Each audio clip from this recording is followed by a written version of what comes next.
Boa noite. Boa noite. Ex-auxiliar do doleiro Alberto Youssef levanta suspeita contra Alexandre Padilha. O ex-ministro da Saúde nega. Casos de dengue e de microcefalia avançam no país. Mais um motorista do aplicativo Uber é agredido por taxistas em São Paulo. Prefeito Fernando Haddad cobra verba em Brasília para investimentos na cidade. Barack Obama chora ao anunciar o plano para restringir armas de fogo. Novo parlamento venezuelano toma posse e encerra 16 anos de domínio chavista.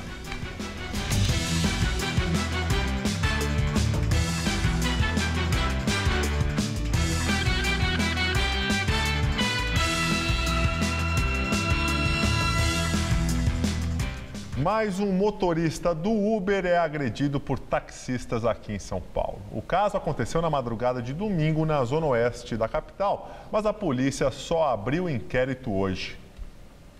O carro importado ficou destruído.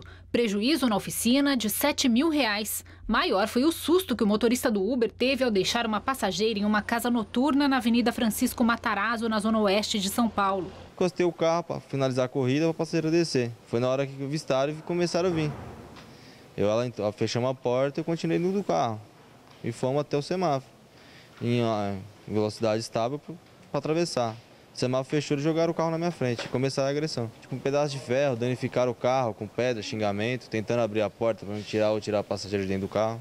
A passageira teve ferimentos com os estilhaços de vidro, mas preferiu não prestar queixa. Já Rafael, que é motorista do Uber há 4 meses, fez boletim de ocorrência. Hoje a Polícia Civil abriu um inquérito para investigar o caso. Além do dano ao automóvel, há indícios de que há uma associação criminosa que atua naquele local para agredir outros motoristas. A polícia vai usar imagens de câmeras de segurança da região e também as placas dos táxis que o próprio condutor do Uber anotou.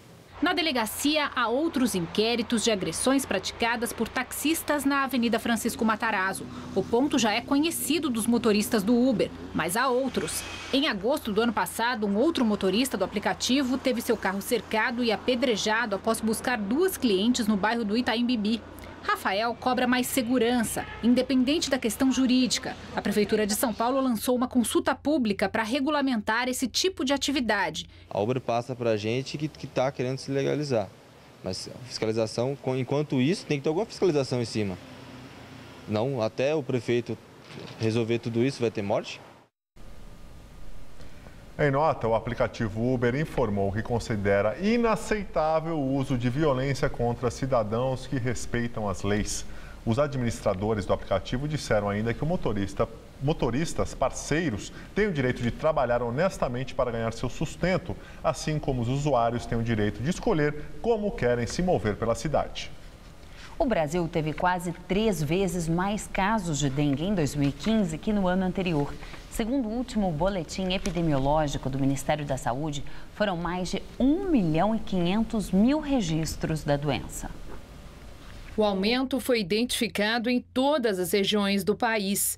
No total, foram 1.587.000 infecções por dengue entre janeiro e a primeira semana de dezembro de 2015. No mesmo período de 2014, foram 569.160 casos. 2015 teve pelo menos 839 óbitos provocados pela doença. A região sudeste registrou o maior número de casos. Foram quase 1 milhão, sendo que São Paulo, o estado mais populoso do país, com 44 milhões de habitantes, registrou mais de 700.000 casos em 2015, contra 221.000 em 2014. O Ministério da Saúde alerta para a importância de se combater a proliferação do mosquito Aedes aegypti, que transmite também a chikungunya e o Zika vírus, apontado como a causa do crescimento do número de microcefalia no país em 2015.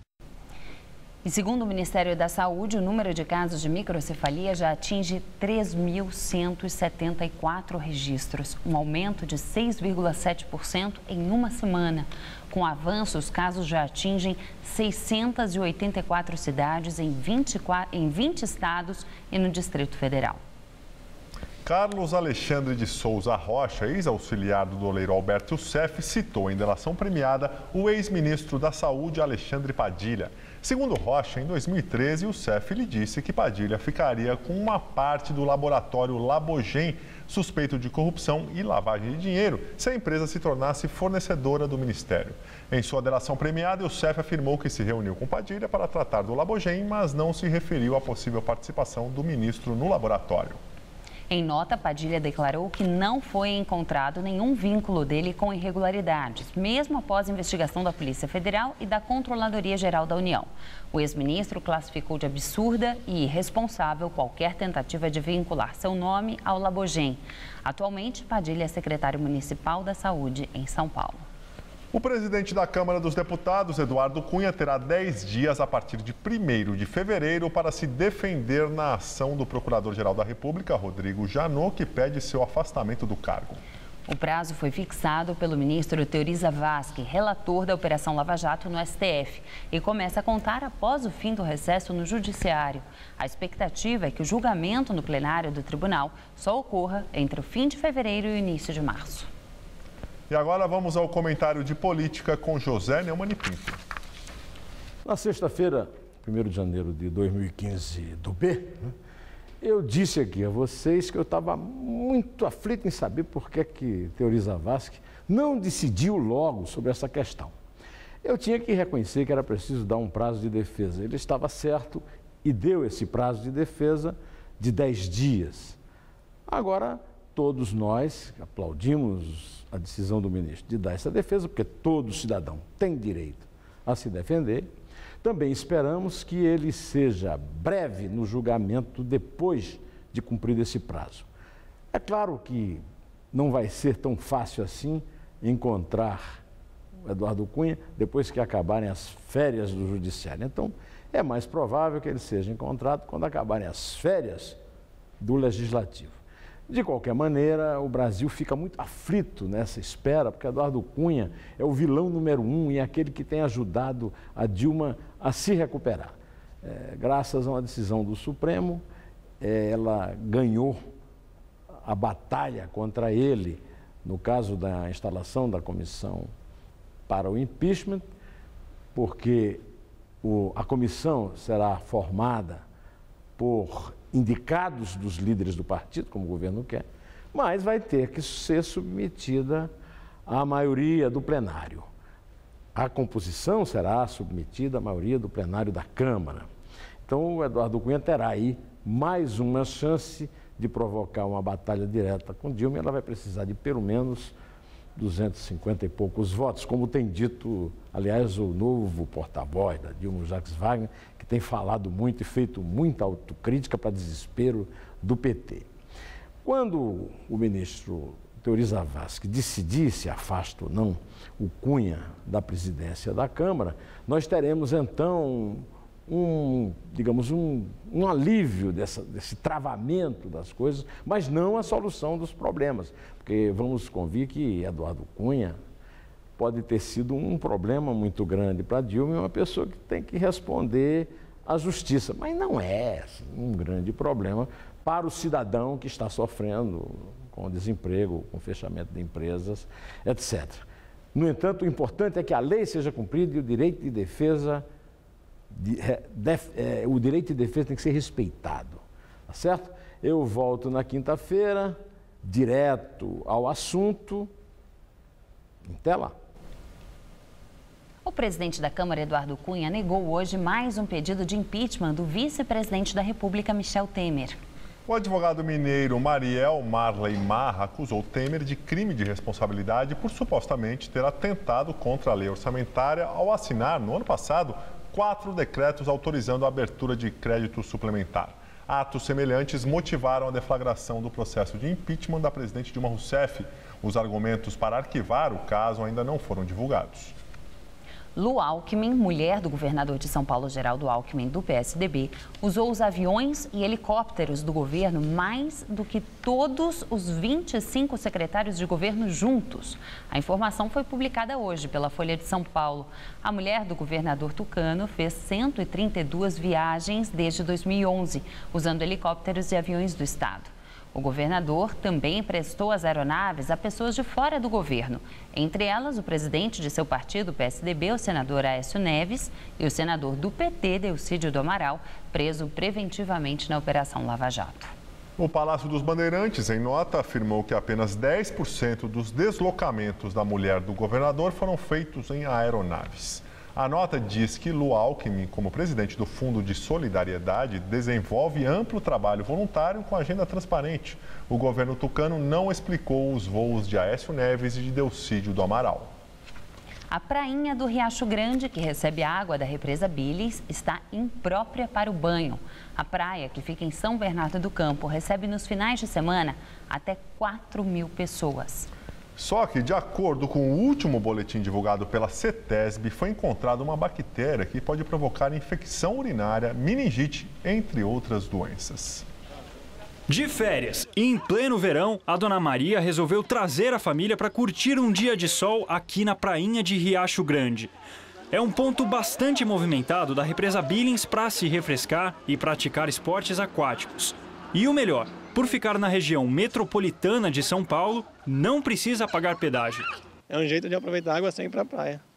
Sem gastar muito, na verdade, né? Gastar um pouco menos. É bem mais em conta, eu moro perto e se fosse para a praia pagar pedágio, alimentação, um monte de coisa. E aqui é pertinho de casa. O que a Dona Maria não sabia é que esse pedacinho de praia foi reprovado no teste de balneabilidade da CETESB, o que significa que a água não é própria para nadar. E quando ficou sabendo... Eu fiquei surpresa, não sabia que era imprópria não. Olha só, logo cedo tem bastante gente aproveitando aqui a prainha de Riacho Grande. Agora, por que tanta gente continua vindo aqui, mesmo com a informação de que a água é imprópria para banho? É que a placa que deveria informar isso para a população e que deveria ficar ali em cima daquele poste, neste ano não foi colocada. A gente não vê nenhum informativo falando que é impróprio, nada, e o pessoal vem muito, né, de onde a gente mora, então a gente nem procurou saber muito também sobre isso, né? De acordo com a Prefeitura de São Bernardo do Campo, o local chega a receber 4.000 visitantes nos finais de semana. O último boletim da CETESB, do dia 30 de dezembro, constatou presença excessiva da bactéria Escherichia coli, que pode causar doenças como infecção urinária, apendicite, meningite e septicemia. Já volta aí com essa preocupação, né, cara? Chegar em casa, puta, e será que... Ou alguma coisa se tiver depois, uma dor de barriga, será que foi a água, não foi? Ficar sabendo disso foi como um banho de água fria para o seu Renato. A gente vai analisar e ter mais cuidado, principalmente com negócio de bactérias, é coisa séria. Mas tem gente que, mesmo consciente do problema, não aguenta o calor e entra na água por conta e risco. Se você está bem agora, você não está pensando, você vai, a água não pode entrar que você vai adoecer, mas você vai pensar, o calor de 40 graus, você quer entrar na água. E aí acaba entrando. E acaba entrando. Obras de implantação do sistema de veículo leve sobre trilhos na Baixada Santista estão atrasadas e incompletas. Dos 24 quilômetros de extensão previstos, apenas 11 foram entregues. O chamado VLT já está funcionando entre as cidades de Santos e São Vicente e deverá atender ainda mais 7 cidades. Quem já utilizou o serviço de trens elétricos comemora a novidade. A porta do trem abre com apenas um toque. Dentro, ar-condicionado, assentos estofados e uma tela que mostra a próxima estação. Tecnologia que encantou os moradores da Baixada Santista. É um avanço para Santos. Isso é para a gente se orgulhar e para a gente cuidar.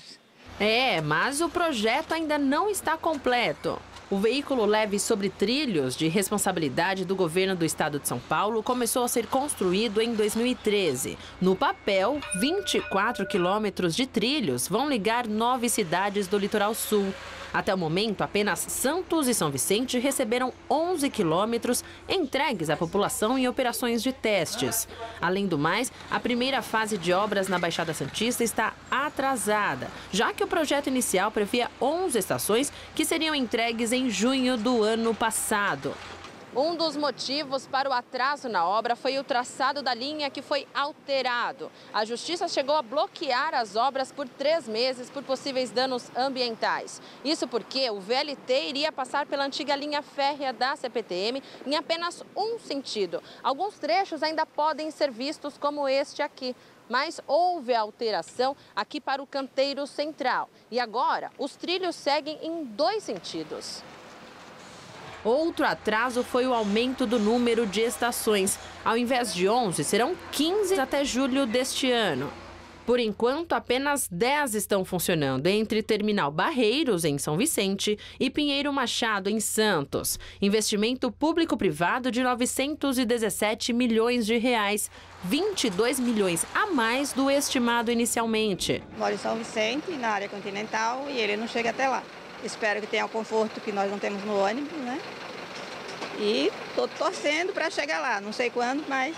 A tarifa só começará a ser cobrada em 31 de janeiro, mas o valor ainda não foi divulgado. Cada uma das 22 composições comportam até 400 pessoas e, por serem elétricas, não emitem poluentes. Benefício para o meio ambiente, mas enquanto não é concluída, a obra causa transtornos aos pedestres. Deus queira que dê certo. Tá difícil? Tá difícil, uma hora vai sair. O VLT da Baixada Santista faz parte da operação do Sistema Integrado Metropolitano, em que também consta a reestruturação do serviço de ônibus intermunicipal. Além de Santos e São Vicente, serão atendidas as cidades de Guarujá, Peruíbe, Bertioga, Cubatão, Praia Grande, Mongaguá e Itanhaém. Após a forte alta na véspera, o dólar recuou hoje e fechou o dia cotado a R$ 3,99, queda de 1% em relação ao pregão de ontem. O prefeito de São Paulo, Fernando Haddad, se reuniu em Brasília com o ministro da Casa Civil, Jacques Wagner, para pedir reembolso de 400 milhões de reais por obras do PAC, o Programa de Aceleração do Crescimento. Segundo Haddad, 25 obras do PAC foram executadas com recursos municipais como forma de adiantamento. Jacques Wagner deve responder ao pedido na semana que vem. Consumo de energia elétrica no Brasil caiu 1,8% em 2015 na comparação com o ano anterior. Segundo o relatório do Operador Nacional do Sistema Elétrico, a queda no consumo se deu pela desaceleração da economia, causada principalmente pelo alto endividamento das famílias e taxas de juros e emprego elevadas. Ainda de acordo com o ONS, a crise econômica e a alta das tarifas vem provocando alterações nos hábitos de consumo e na produção industrial. As regiões Sudeste e Centro-Oeste, que concentram a maior atividade econômica, tiveram diminuição mais acentuada no consumo. Já no Norte e Nordeste, regiões menos desenvolvidas, houve alta na demanda por energia. E vamos agora à previsão do tempo para amanhã com Luciana Magalhães.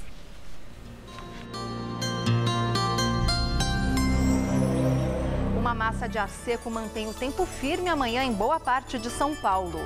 O sol aparece entre algumas nuvens e a temperatura sobe um pouco mais. Não há expectativa de chuva em todo o centro-sul e na faixa leste, incluindo a capital paulista. Já nas demais áreas, pancadas rápidas e pontuais. A região de Presidente Prudente é uma das que pode ter chuva amanhã, com máxima de 32 graus. Já na faixa leste, incluindo as áreas onde estão as represas do sistema Cantareira, não há expectativa de chuva. A máxima amanhã deve ficar em 30 graus, tanto em Campinas quanto em Sorocaba. E até o final da semana, a chuva não dá as caras aqui na capital. E a temperatura continua mais amena para esta época do ano, com máximas de 28 graus amanhã, 29 na quinta e 31 graus na sexta-feira. A seguir, novo parlamento venezuelano toma posse e encerra 16 anos de domínio chavista. E ainda emoção nos Estados Unidos. O presidente Barack Obama chora ao anunciar o plano para restringir armas de fogo. Tá vendo só? Aqui todo mundo é osso duro na queda. Sabe por quê? Porque eu tomo Calcitran. Eu também tomo Calcitran. Eu também tomo Calcitran há muito tempo. Calcitran combate a osteoporose e a vida é outra coisa. Você vive com mais saúde. Mas não tome um cálcio qualquer. Tome Calcitran. Com Calcitran você pode confiar no resultado. Aqui, todas nós tomamos Calcitran. Por isso, somos duros na queda. Qual Casper você é? A minha Casper é informação. A minha Casper é organização. A minha Casper é criação. A minha Casper é luz, câmera, ação. Essa é a minha Casper. Essa é a nossa Casper. De gota em gota, São Paulo economiza. Na minha casa, a água do chuveiro demora um pouco para esquentar, então eu coloco o balde dentro do box e espero a água esquentar. O que acontece? Chega a encher o balde. Depois eu uso essa água do balde no vaso sanitário para lavar louça, para colocar pano de prato de molho ou até mesmo a roupa do bebê de molho. É uma das formas que eu faço para economizar água.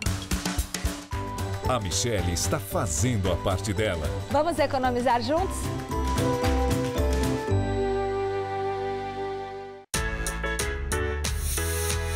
Tá vendo só? Aqui todo mundo é osso duro na queda. Sabe por quê? Porque eu tomo Calcitran. Eu também tomo Calcitran. Eu também tomo Calcitran há muito tempo. Calcitran combate a osteoporose e a vida é outra coisa. Você vive com mais saúde. Mas não tome um cálcio qualquer. Tome Calcitran. Com Calcitran você pode confiar no resultado. Aqui, todas nós tomamos Calcitran. Por isso, somos duros na queda. Hoje, no Todo Seu, tem Esther Rocha, preparando o prato preferido de Frida Kahlo. Tem ainda musical internacional com Salute Salom. Todo Seu é hoje, 10h30 da noite. Estou aqui, como sempre, te esperando.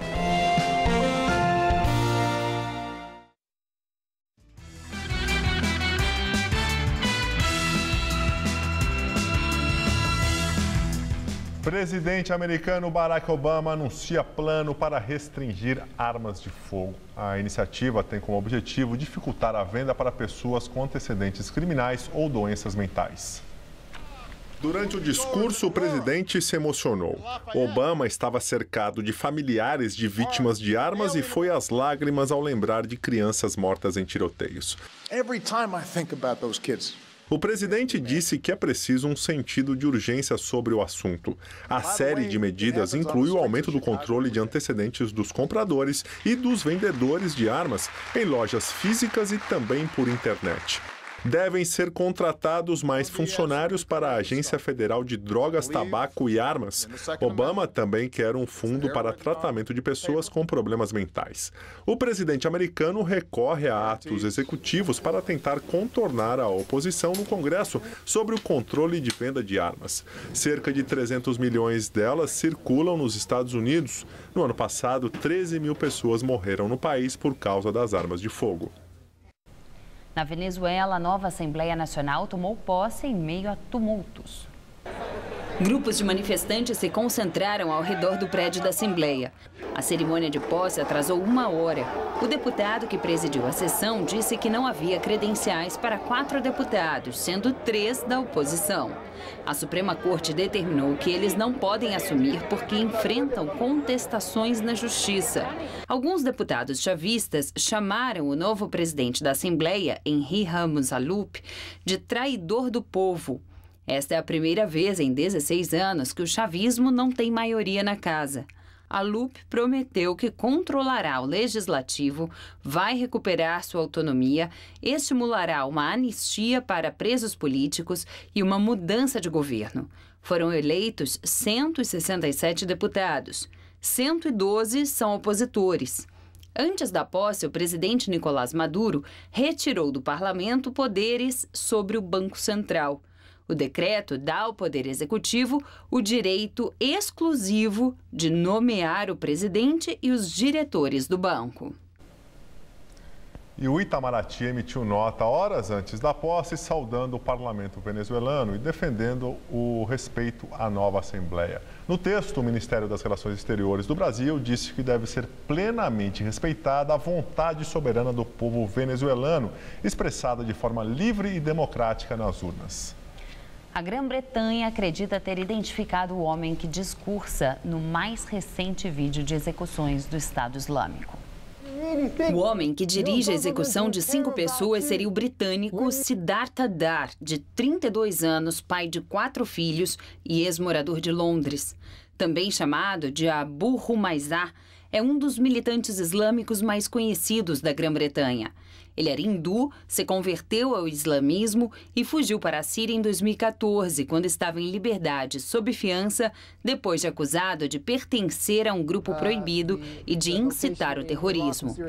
Ele sempre falava com a imprensa em defesa do Islã radical e já na Síria passou a postar nas redes sociais vídeos de propaganda do Estado Islâmico. Cerca de 150 voos diretos entre o Irã e a Arábia Saudita já foram suspensos como rompimento das relações diplomáticas entre os dois países. O Conselho de Cooperação do Golfo Pérsico anunciou que vai realizar sábado em Riad uma reunião para discutir as tensões. Delator revela ao FBI esquema de corrupção de Ricardo Teixeira na Suíça. Segundo o jornal O Estado de São Paulo, o colaborador da polícia norte-americana disse que o ex-presidente da CBF passou mais de uma década recebendo propinas em bancos de Zurique, atual sede da FIFA. No total, Teixeira teria recebido cerca de 20 milhões de francos suíços em subornos da empresa ISL entre 1992 e 2000. Segundo o documento, mesmo após a falência da companhia, o dirigente continuou recebendo propinas. Ricardo Teixeira faz parte da investigação do maior escândalo do futebol mundial, que começou com a delação premiada de J. Ávila, dono da empresa esportiva Trafic e ex-parceiro comercial de Teixeira. Para não ser preso em regime fechado, J. Ávila, que também é dono de uma afiliada da TV Globo no interior de São Paulo, relatou detalhes de esquemas feitos na época em que comandava a Trafic.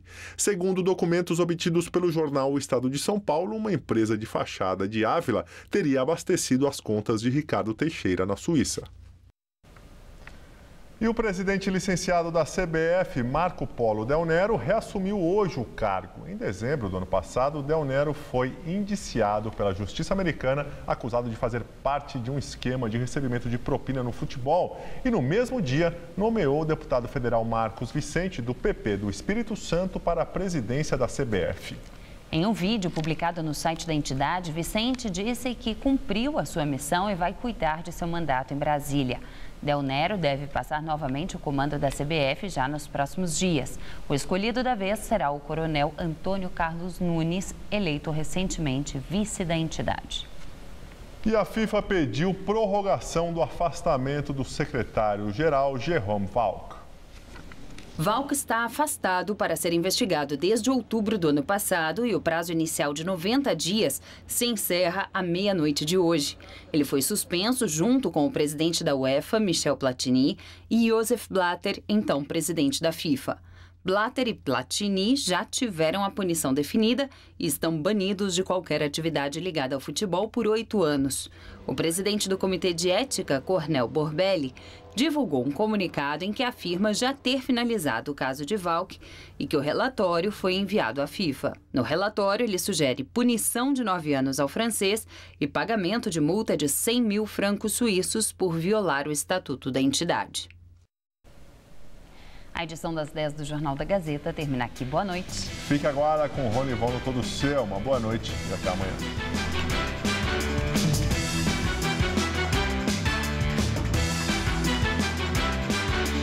Logo mais 11h30 da noite, a ex-ginasta Laís Souza responde tudo em A Máquina. Assista agora. Todo Seu.